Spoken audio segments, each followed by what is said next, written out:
Conto Os Músculos, de Inácio de Loyola Brandão. Os fatos. Todos os domingos pela manhã, enquanto os outros homens se reuniam no bar da esquina ou iam para a várzea, ele ficava no quintal remexendo a terra. O quintal media 4 metros quadrados, o máximo que a administração do conjunto residencial fornecia. Ali ele tinha alface, beterraba e couve.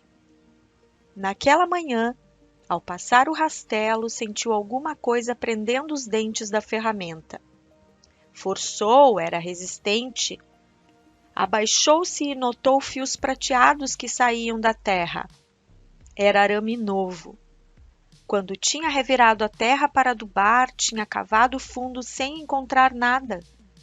Além disso, arame velho estaria enferrujado. Tentou puxar o fio, estava bem preso. Buscou um alicate e conseguiu pouca coisa. Cavou.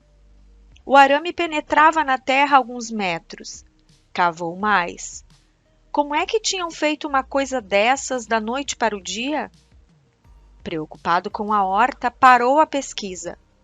Regou um pouco as sementes, pensando se o arame não ia prejudicar a germinação. No dia seguinte, levantou-se bem cedo para observar. O arame tinha crescido.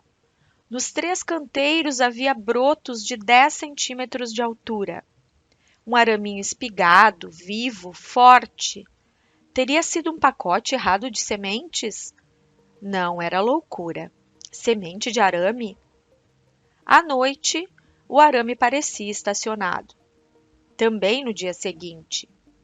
As semanas se passaram, as sementes de verdura não germinaram. Só o arame cresceu, espalhou.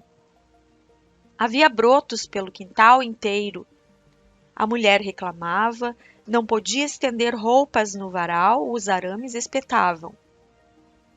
Numa casa de semente, ele pediu um técnico. Demorou meses. Quando o técnico apareceu, o arame estava alto. Os arbustos se enrolavam uns nos outros. O técnico nunca tinha visto nada igual. Aconselhou que o homem plantasse varetas junto a cada pé. Senão a colheita ia ser difícil. Mas quem é que quer colher arame? Disse o homem. Eu quero acabar com ele. Para isso não temos veneno, garantiu o técnico.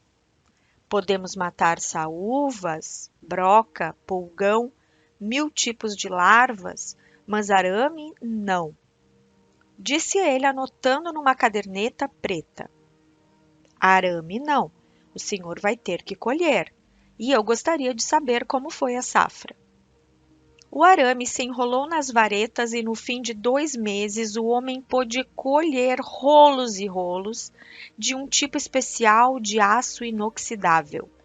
Vai ter boa saída no mercado, disseram os amigos. Ele amontoou a safra num canto da sala. A mulher reclamando. Principalmente quando ele não conseguiu vender nada. A mulher reclamando. Principalmente quando ele não conseguiu vender nada, apesar de ter corrido todas as casas.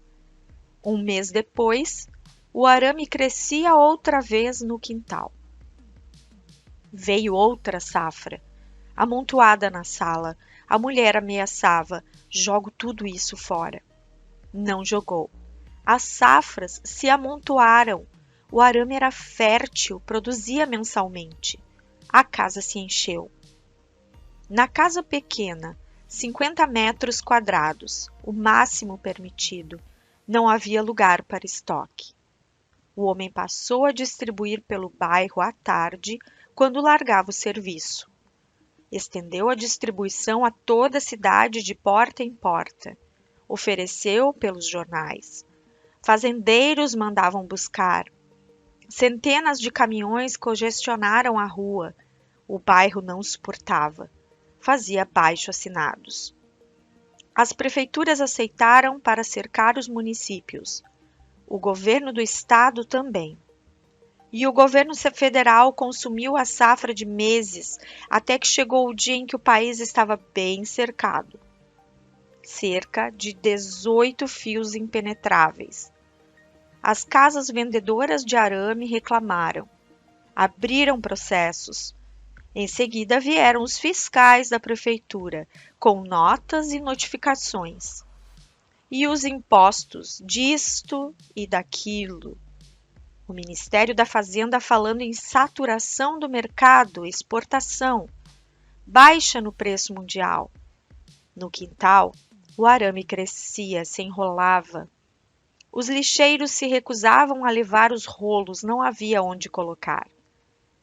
A prefeitura proibiu a fabricação. Ele disse que não podia, que o arame crescia sozinho. Os fiscais riram, nem quiseram ver. Nada cresce sozinho. Começaram a aplicar multas e multas.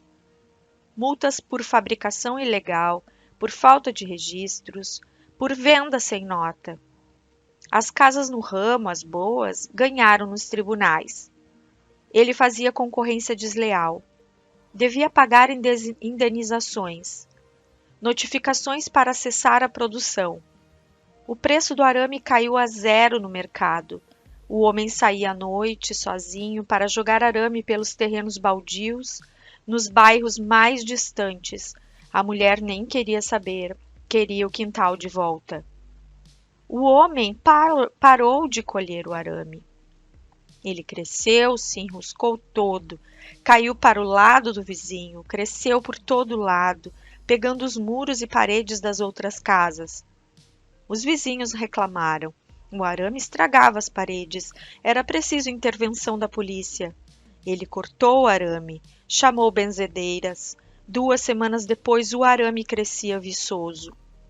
Crescia por baixo da casa, subia como trepadeira, aparecia na calçada, rachava o asfalto. Certa manhã, ao sair para o quintal, o homem compreendeu. Com um cabo de vassoura, forçou a passagem. Foi penetrando através dos fios de arame, eles cediam facilmente, eram novos ainda. E o homem se deixou envolver pela floresta de fios, andando, cada vez mais para o meio, até um ponto em que era impossível voltar. Estava perdido e contente. Ali não o encontrariam.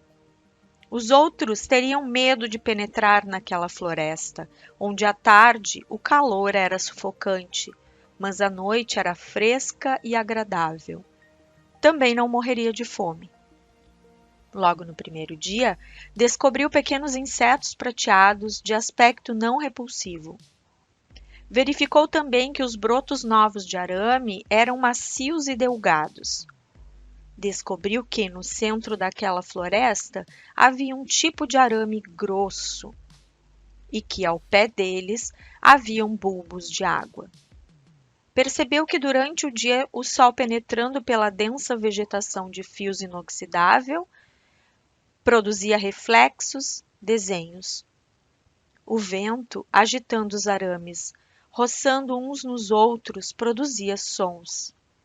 Sons e formas que distrairiam Danilo na longa viagem que começava.